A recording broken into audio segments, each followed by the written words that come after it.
Good morning, good afternoon, good evening, YouTubers. This is Jerry Diamond with How to Get Out of Babylon, and I'm just funning with you.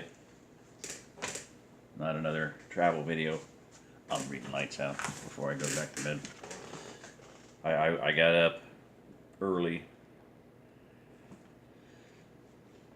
did those several videos, and then ate, and took a while for it to hit me, but woo, you know. Okay, I am fairly certain that we're on chapter 20. I should have double checked, but now let's see here. What happened in chapter 19? Anybody remember? No. Can you imagine hanging on each chapter as they came out and waiting a week, 2 weeks, 3 weeks, a month, 2 months, 3 months before the next chapter came out? Yeah, he wrote this online. So they got to the Petrie house. Mark saw the car. The muscle car. Chapter 20. Mark's alarm went off at 6 o'clock as usual, but today instead of...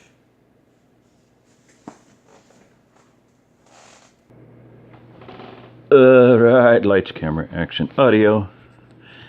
At least I'm getting used to it. Mark's alarm went off at 6 o'clock as usual, but today instead of getting up and running, he turned it off and rolled over to try to catch a few more Z's. He laid awake most of the night thinking about what might happen and what all he needed to get done before it did.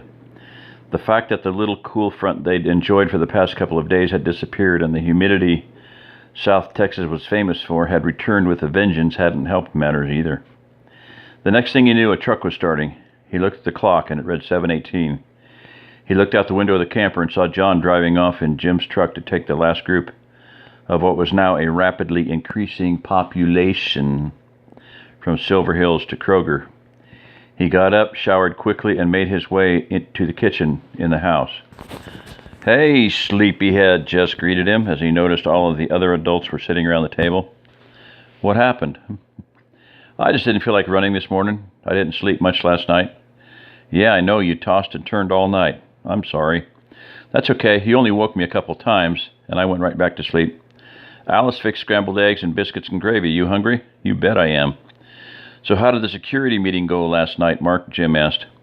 "Pretty good. John's being difficult at times, but Shapara was able to get him into the boat with us.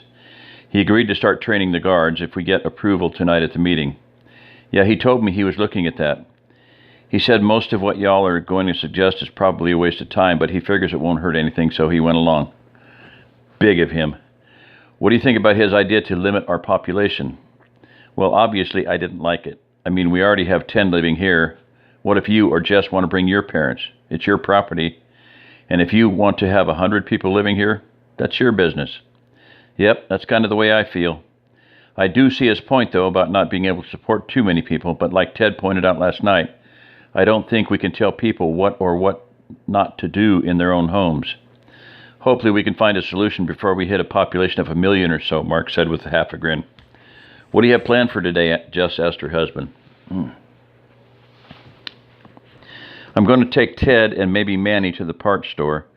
We can probably fix Manny's Suburban the same way Jim fixed his truck, but I don't know if he has the $600 for the parts. Then I'm going to stop by Jerry's house and pick him up so he can use my truck today. Manny has always been so good to us. Maybe we should help him pay for the parts," Jess suggested. "You think so?" "I guess we could, but that's a lot of money, and I don't know how much use we'd be able to get out of it. If the stuff really hits the fan in the next week or two, I don't even know if we're going to be able to drive anywhere. I just don't think it would be a wise investment." "I see what you mean, but if you change your mind, it's okay with me," she paused. "By the way, can I use the Jeep today?" "I promised Dr. Vasquez we'd help him get his vet supplies moved. I was going to ask Jim to help him." "Can we fit everything in the Jeep?" Jim asked. "No, but remember he has a horse trailer at his office. You can fill it up and pull it with the Jeep." "Okay, I can do that." "Take a rifle with you and leave it out where you can get to it. You might even want to take someone with you to stand guard while you and the doc load the trailer." Mark did not have to say why. "Well then, since the Jeep is promised out, do you think Gunny could take us to the flea market?" Jess asked.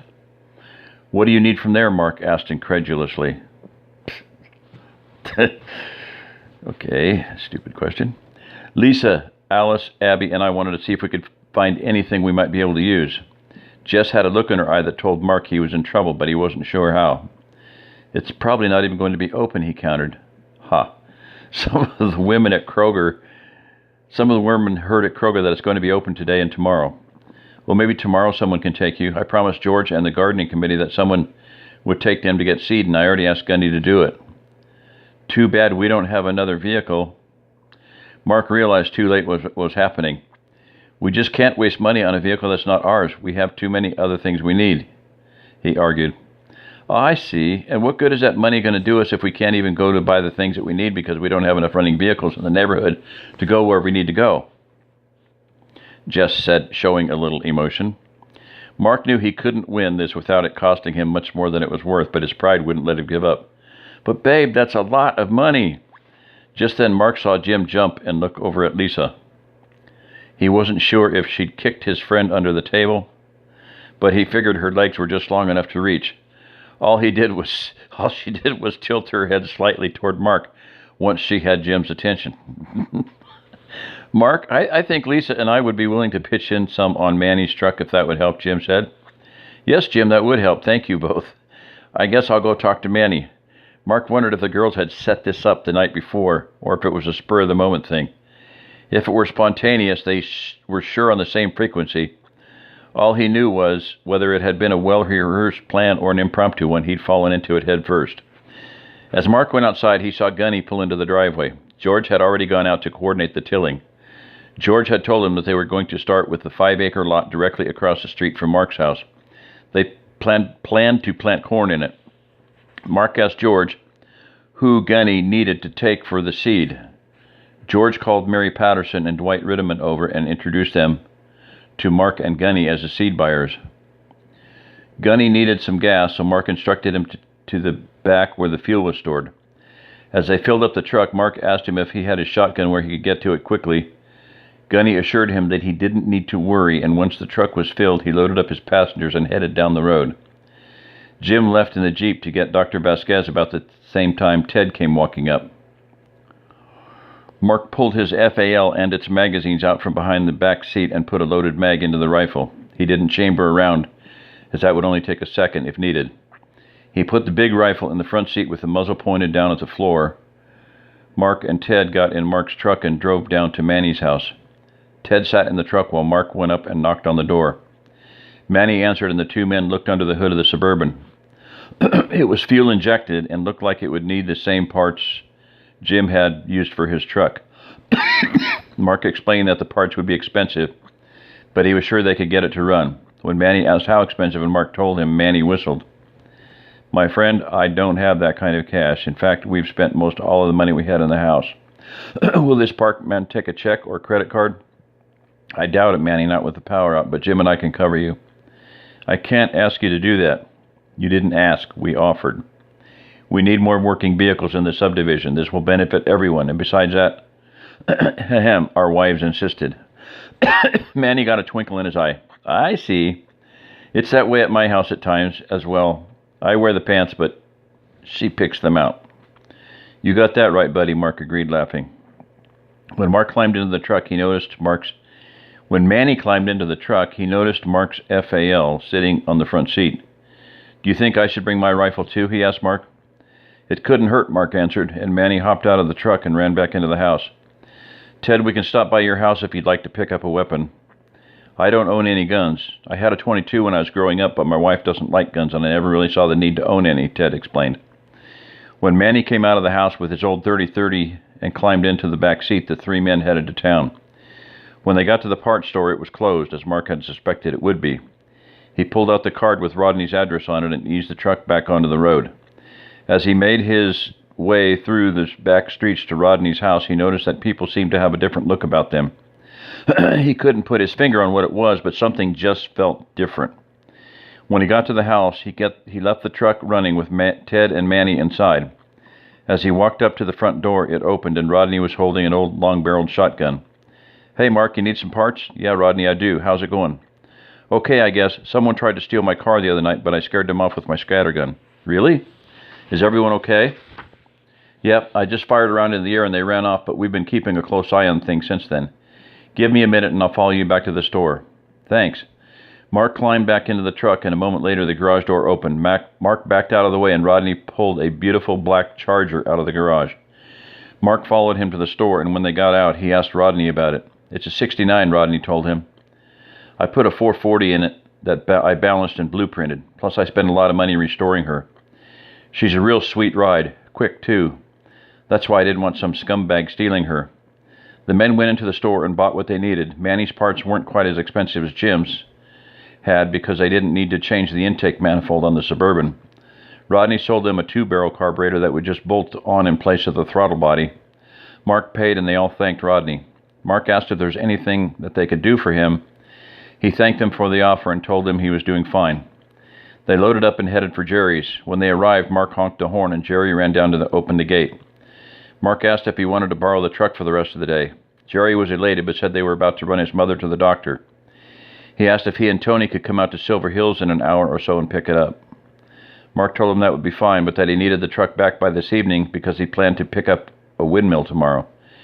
Jerry told him that wouldn't be a problem. He said they'd already brought quite a few of the guns home in their Jeep.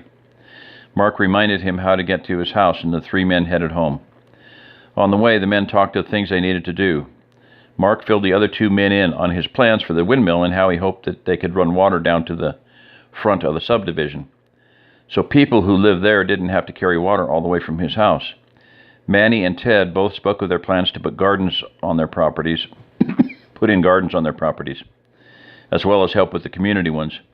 Manny's 5 kids and 3 grandkids, plus his father-in-law and his son's girlfriend, meant that he planned to devote about an acre or maybe a little more of his property to gardening. 3 of Manny's kids had already moved out.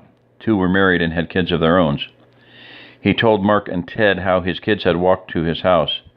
One of the married couples had lived in La Vernia, so it was only a 10 or 12-mile walk for them, but the son and his girlfriend had backpacked in from San Antonio. It had taken them 2 days. Manny still had a daughter, son-in-law, and grandchild in Austin that he wanted to check on, but he was glad the rest of his family was safe and that he had enough room to put them all up, even if some of them were sleeping in the den and the dining room. Ted, on the other hand, only had his wife and son to feed and didn't plan to plant more than about a quarter of an acre. Mark hadn't really spent much time thinking about how much of his property he should plant, just what he needed, something else to get done. As the conversation turned lighter, the men talked about what they missed the most. Mark really missed watching sports on TV and going to karate class. Ted said he missed doing research on the internet and visiting with his fellow professors. Manny said what he missed the most so far was air conditioning. Mark thought about how lucky they were to have the campers to sleep in. It would really be miserable to have to sleep in the house. He asked Manny and Ted about it, and they both said that while the first several days had been miserable, they started to get used to it. In fact, Ted said until all of the humidity last night, it had been almost bearable for the last several days. If today was any indication, though, tonight wouldn't be a good one. It was only about 11, and it had to be over 90 degrees already.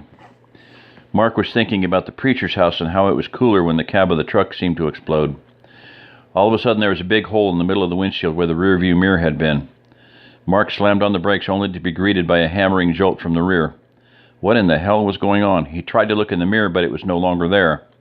He looked in the side mirror, but couldn't see anything. He turned his head to look out the back and noticed that the back window was gone, and most of it seemed to be on Manny. As he looked out the back, it was obvious that another truck had hit him. Okay, he thought, but what knocked a hole in my windshield? The reality of what was going on hit him like a semi squashing an armadillo on a lonely Texas highway. The truck behind him was the same one that the men beating up the preacher had used to escape, and the hole had been caused by a gunshot. Mark's only thought was to get away. He downshifted the truck and put his foot on the floor. It was the first time in years he wished he had a gas motor instead of a diesel. The big oil burner would push the truck to over 100 miles an hour. Mark had done it once just to see, but it took forever to accelerate up to that. Mark looked out his side mirror and saw that the truck that had hit him was just starting to move. Maybe the head start would give him some time. He was in second gear now and approaching 40. "Are you guys okay?" he screamed as he shifted the big truck into third. "What happened?" Ted had a confused look on his face. "I'm okay," Manny said. He was brushing the glass from the back window off of him. The look on his face told Mark that he knew what was going on. "It's the guys who beat up the preacher yesterday," Mark explained. "I guess they want some payback."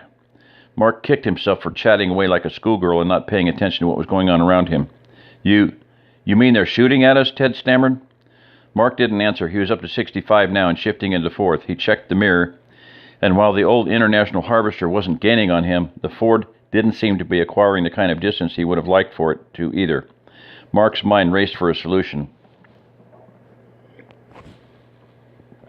They were probably 3 or 4 miles from home, but he just couldn't turn into the subdivision with this scum in tow. Even if they did stop when he got to the entrance, they would know where he lived. No, there had to be a better solution than that. Think, damn it, think. He rebuked himself. He could stop here and fight it out, but there had been 8 yesterday, maybe more today, and he only had 3. 2, really, because Ted probably wouldn't be very useful in a gunfight. And he didn't have a rifle anyway. Hell, he'd never been in a gunfight either. How useful would he be? Well, the best odds he could hope for were 2.5, assuming Ted could shoot his .45 to 8. Not too promising. He needed help. If only Gunny and Jim were here. Should-haves, would-haves, and could-haves would do him little good now, he reasoned. Focus on the problem, he told himself. He looked out the side mirror again. The other truck was starting to gain. They were maybe 75 or 100 yards behind him. Mark saw a man pop up out of the bed of the truck and lean over the cab with some kind of long gun. He saw a muzzle flash and instinctively ducked his head. The shot missed, he guessed, but the closer they got, the easier it would be to hit the big red rolling target he was driving. Mark looked at his passengers. Ted was scrunching down in his seat, and Manny was cautiously looking out the back. "Manny, can you give them something to think about?" "Will do." Manny picked up his old Marlin and jacked around into the chamber. He turned around in his seat and stuck the rifle out of the shattered back window. The sound of the bullet exiting the barrel barely registered on Mark's brain. Manny jacked the lever and fired again. Mark was coming up on a curve, and he had to slow down a little. Once back on the straightaway, he put his foot back on the floor. He looked back in the mirror again and saw that the International Harvester had almost lost control on the curve and had to slow down considerably. There was a big curve up ahead, about a mile. Mark could stop the truck, and they could open up on these MZBs as they came around the curve, but the chance of stopping them all was slim. Plus, they'd have to use the truck for cover, and Mark didn't want to have his truck all shot up if he could really help it. Besides, probably only the engine could really stop a bullet. He looked, and they were gaining again. Now there were 2 men leaning across the cab. Mark could see one of them had a pistol. It wouldn't be very effective at this range. He was doing almost 75, and the diesel was accelerating very slowly at this speed. Just as he started to slow down for the sharp curve, he decided not to stop. There had to be a better solution. The sign on the road said to take the curve at 35, but Mark figured he could push it up to maybe 50. Always. He told Manny and Ted to hold on as he braked hard down to 45, put the truck back into third, and hit the accelerator. The big truck took the curve like an elephant on a tightrope, but it stayed on the road. The driver of the other truck, not wanting to make the same mistake as before, slowed down, made the curve, and started closing the distance again. Mark heard something hit the truck. "Manny, what was that?" Mark yelled. "They shot the tailgate. It looks like buckshot. 5 or 6 holes. It punctured the tailgate, but not the cab. Gracias a Dios, else I'd be a dead man. Shoot some more and get them to back off." "Okay, Mark." Manny shot at the truck 2 times, and it seemed to have the desired effect. The other truck dropped back to about 100 yards. That would keep the shotgun and pistol from doing much harm unless the MZBs got real lucky. But if they had a rifle, it wouldn't keep him and his passengers safe. Manny had stopped shooting again. "Manny, keep shooting." "I only brought the bullets in the gun. I didn't want to waste them." Great, Mark thought. He knew the Marlin would hold 6 or 7 rounds, which meant Manny had 2 or 3 shots left. The MZBs were starting to close the gap again. Work the problem, damn it, he thought. Maybe 2 miles to the subdivision now, he figured. He would stop right in front of the entrance. He could stop right in front of the entrance, and then he'd have the guards. Plus maybe someone would hear the shooting and come to help. That might even the odds a little. He had to keep the other truck back far enough to make it, though, and he needed Manny to have a functioning weapon when they stopped. "Ted," Mark said. No answer. He looked at the scholar. Ted looked like he was in some kind of trance. "Ted!" "What?" "Hand my rifle to Manny." Ted handed the rifle to Manny, and he stuck it out the back window. "Where's the safety?" Manny cried. "It's under your thumb. Push it down." "Got it." A second later, Mark heard his rifle, and it wasn't the boom he had expected. It was the metallic sound of the hammer falling on an empty chamber. "Manny, on the left side of the receiver, there's a round black handle. Pull it all the way back and let it go." Manny did as he was told and then put the muzzle of the rifle out the window. Mark felt, more than heard, the 3 booms of his weapon. He figured Manny must have hit the International Harvester because it slammed on the brakes. A second later, it was accelerating again. Half a mile to go, Mark thought. He could see the subdivision sign and the guards. He wondered who they were. He hoped they were good shots and wouldn't panic. This was the turning into what Gunny had called the real jackpot. Mark heard a bullet hit the truck. Manny fired a couple shots back. Mark's brain raced. If he stopped right by the guards, would they figure out what was going on quickly enough to help him? Or would they just get shot before they could think? No, he couldn't just stop right in front of them, but he needed their help. "Please tell me what to do," Mark prayed out loud. Mark didn't know if it was truly divine inspiration or the fact that he let his brain switch gears for a second.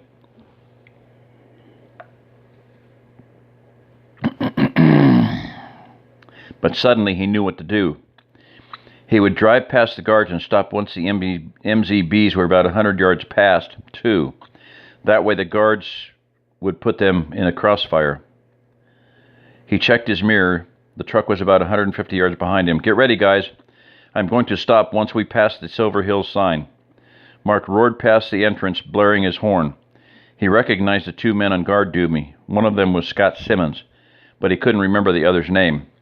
When they were almost even with the eastern edge of the subdivision, Mark slammed on the brakes and eased the truck into the shallow ditch. Once the truck had come to an almost complete stop, Manny began rapid firing at the quickly approaching old truck. Mark undid the seatbelt, turned around, leaned out the side window with his .45 in his hand. Ted had shrunk to the floor just as Mark lined up his sights on the MZB truck. Its windshield exploded from a .308 round out of the FAL. The truck skidded to a halt sideways in the road about 75 yards from Mark, Manny, and Ted.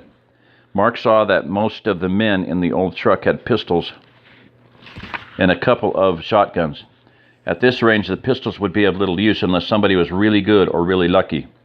He knew he wasn't that good, and prayed none of the MZBs were either. Luck could go either way.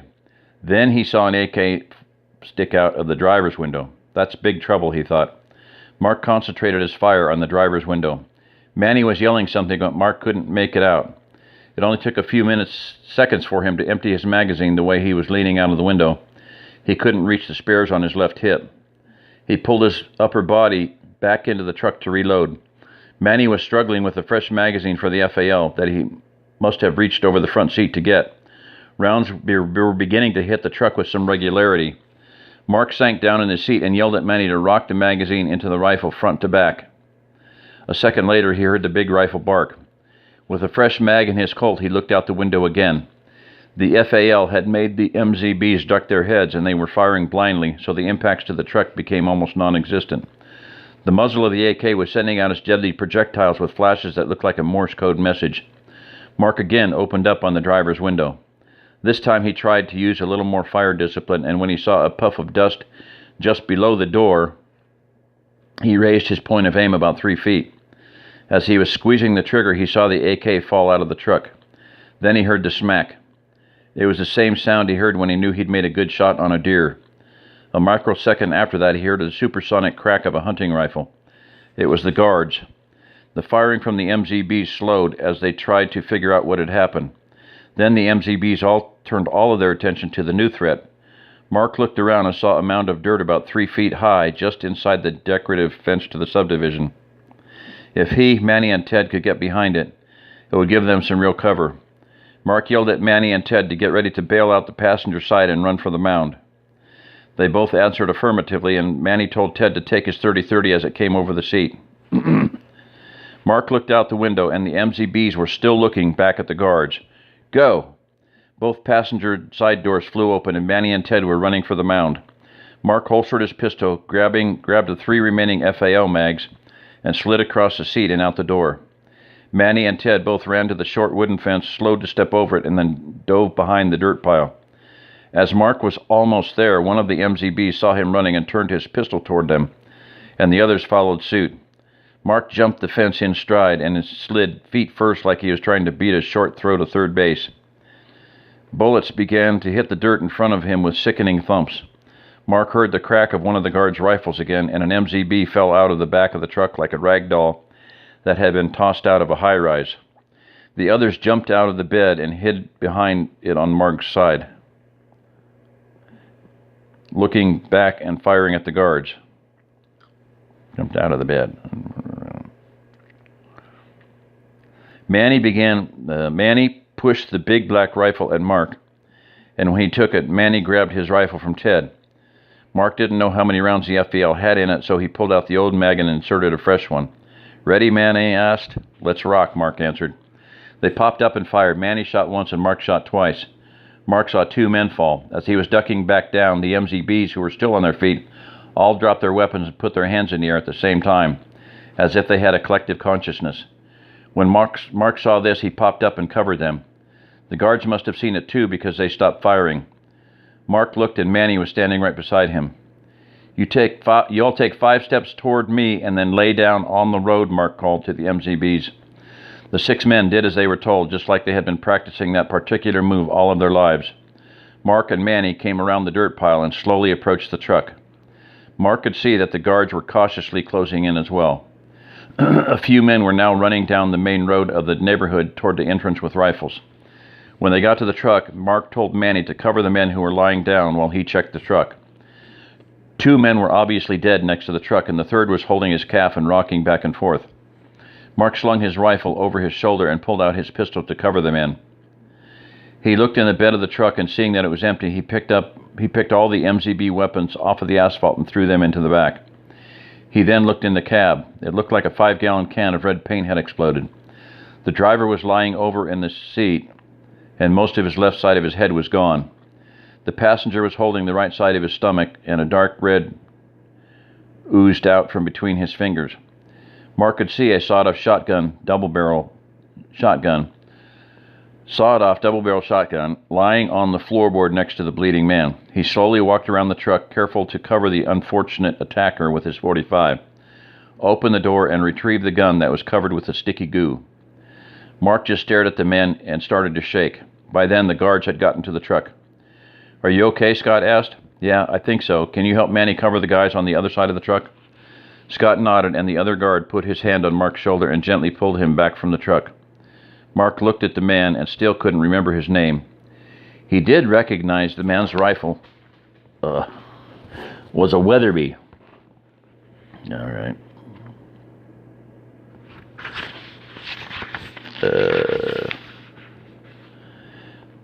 Was a Weatherby, though. Probably a .300 Weatherby, Mark thought. That would explain the hamburger that the dead men had been turned into. "Can you cover this guy?" Mark asked the guard. "Sure thing, Mark." Mark could see more and more residents being drawn to the MZB truck as if it were a black hole and they were meteors passing through its gravitational pull. The closer they got, the faster they moved. Mark walked toward the ditch. When he got there, what seemed like a year's worth of biscuits and gravy was expelled from his stomach with the force of an Apollo rocket. Oh yeah, the booster.